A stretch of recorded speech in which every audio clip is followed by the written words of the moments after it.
L'amorce du développement du secteur énergétique au Mali, le président de la transition, colonel Assimi Goïta, lance les travaux de construction de 3 grandes centrales solaires à Sanankoroba, Safo et Tchakadougou-Dialakoro.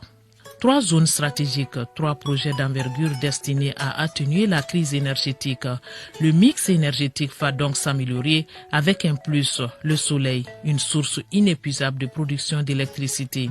De quoi soulager les ménages et les entreprises dont les activités. Le Mali disposera donc dans une année et 3 mois exactement d'une capacité de production d'énergie de 400 MW au total avec un système de stockage pour chaque zone. Le coût est estimé à plus de 200 milliards de francs CFA.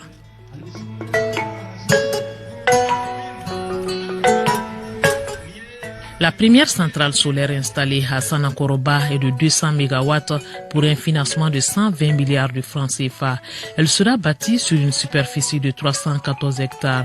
La deuxième, qui a ses quartiers à Safo, à une quinzaine de kilomètres de Bamako, est de 100 MW étalée sur 228 hectares. Elle sera réalisée en 2 phases avec la bagatelle de 100 milliards de francs CFA sur financement du budget national à 50%. Tchakadougou-Dialakoro ferme la marche avec ses 100 MW et une première production de 50 MW, le tout sur 120 hectares.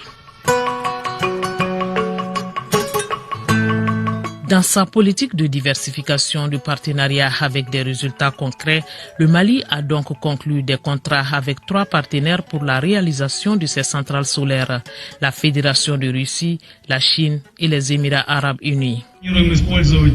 Pour ce projet, nous prévoyons d'utiliser les équipements russes. L'énergie solaire en Russie se développe activement et les équipements seront installés à la centrale solaire répondront aux normes mondiales de la performance et de la qualité. Le projet est conçu pour une exploitation stable pendant 20 ans. Par ailleurs, dans 10 ans, le projet serait transmis sous le contrôle total du ministère de l'Énergie et de l'eau. Propos soutenus par une très grande mobilisation qui laisse voir l'engouement des Maliens pour ces projets de centrales solaires.